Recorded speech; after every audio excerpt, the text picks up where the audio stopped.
Hello everyone. Today I'm going to be making a card where I use a lot of stamp masking to create a scene. I'm going to be featuring two Paper Divas stamps. I've joined their design team, and so I thought it would be appropriate to have a welcome card. So let's go ahead and get started.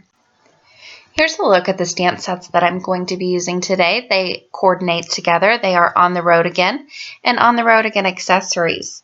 Now I've taken my camper, the top of my chair, and the tree stamp, and I've stamped them onto Inkadinkado masking paper, and I've trimmed them out already. I've also went ahead and roughly stamped out my scene onto a scrap piece of cardstock and scribbled in a little bit of color just to speed up the process of the card and plan it out a little bit. There you can see I have a 4 1/4 by 5 1/2 piece of watercolor cardstock. I prepped the surface with my embossing bag, and I'm going to put my chair stamp on the bottom right-hand corner. I'm going to use VersaFine Onyx Black ink throughout the entire stamping process, and also Ranger Superfine Detail embossing powder to emboss everything. Now I will say that my Misty and also the coffee filter sped up this process immensely. The coffee filter, you can just move in and out. You don't have to clean up your embossing powder throughout the whole thing. And your Misty is just so if you mess it up, you don't have to start all over again. So I've put my camper right where I wanted it. I've put my chair mask on. I've inked up my stamp with the VersaFine Onyx Black ink again, stamped it down, and then I'm going to bring back in my coffee filter. There you can see it's ready to go. And I've also got just a disposable spoon in there that I'm using to sprinkle the embossing powder. I removed my mask before I screwed up the entire card, and I'm just going to heat set that embossing powder on there. Also, you can use a fine brush. I did do that in some parts just to remove any stray powders. Now I've taken my welcome mat, I've put it at the base of my door, prepped my surface, and the same process over again. VersaFine Onyx Black ink, stamp it down. You can bring in the coffee filter and put on your embossing powder and then heat set it. Since I am going to be watercoloring later on, I wanted to make sure to have as little embossing powder, stray embossing powders as possible, so I did prep my surface in between each stamping with my embossing bag. So now I'm going to go ahead and I'm going to move on to my tree stamps. I did place down my camper mask and also my chair mask. I prepped my surface with my embossing bag, and then I'm going to put my tree stamp on the left-hand side there. My periscope just went off. I don't know if you could hear it. But I picked up my tree stamp, and then I went ahead and inked that up with VersaFine ink again, stamped it down, and then I just cleaned the stamp off, moved it to the right side, and I'll stamp it again before I apply my embossing powder. And that just saves me a little bit of time. Remove your mask, put on your embossing powder, and then heat set this again. Now I do want to say I did not have to restamp these stamps at all, even stamping on watercolor paper, which has texture. Normally I have to stamp at least twice with most stamps. I didn't have to do that with these stamps, so to say I was thoroughly impressed would be an understatement.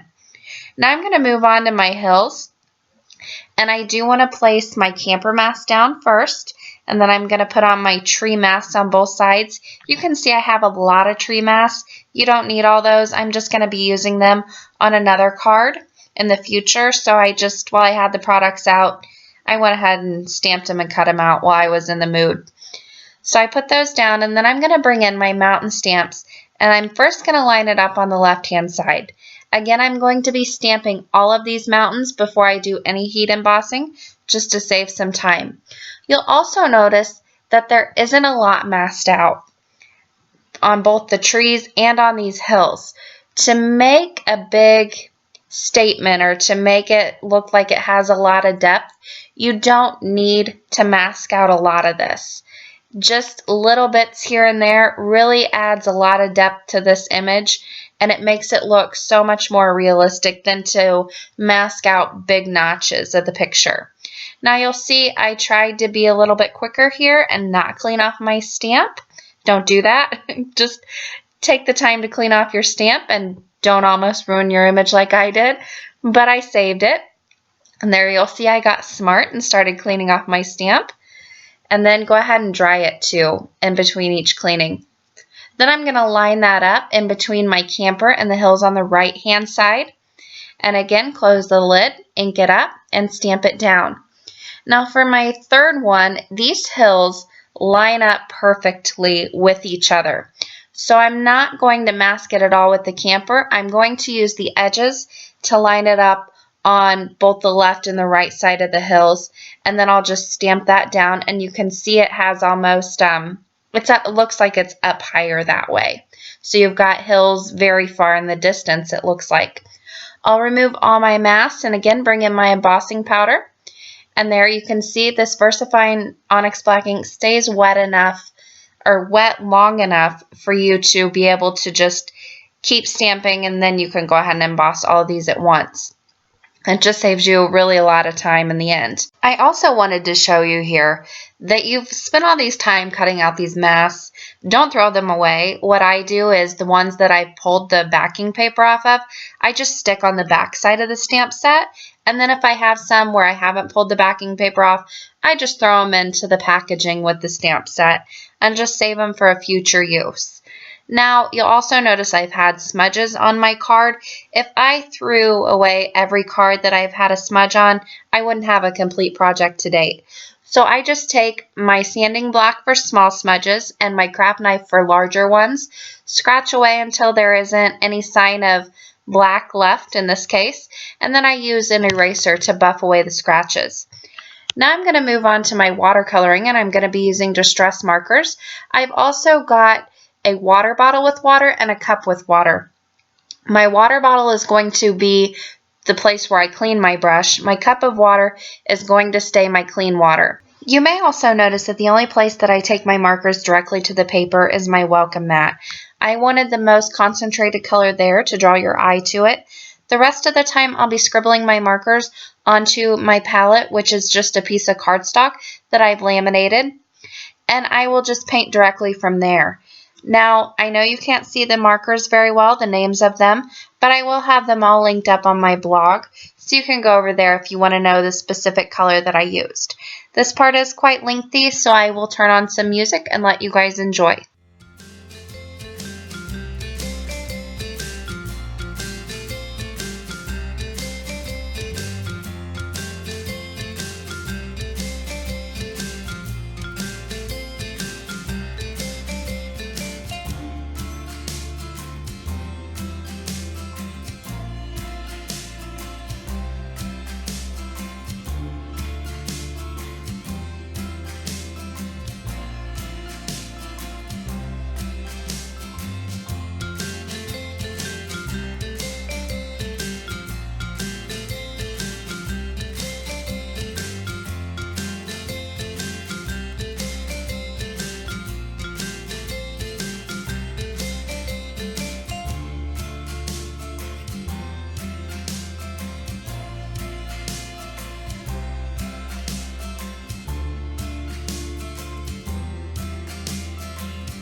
I wanted to give my welcome mat just a little bit of texture, so I took the fine tip of my Vintage Photo Distress Marker and also my Wild Honey Distress Marker, and I just added little dots to the welcome mat, and this just gives it a little bit more of a realistic look. Now once I was done with that, I went ahead, and there you can see I'm showing you the fine tip. After I'm done with that, I'm going to go ahead and trim off 1/8 of an inch of each side of the card panel. I've just attached a piece of fun foam with double-sided adhesive, and then I will attach my card panel to a top folding A2 black card base that I've made. This gives it a little bit of a unique opening and just makes it a little bit more interesting. That finishes the card off for today, and I will leave you all with just a few pictures.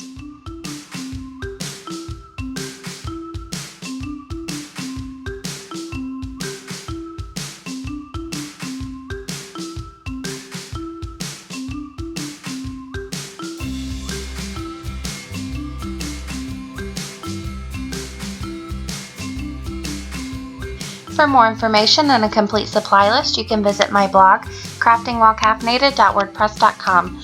Also, make sure you head on over to Two Paper Divas and check out their awesome selections of stamps that they have.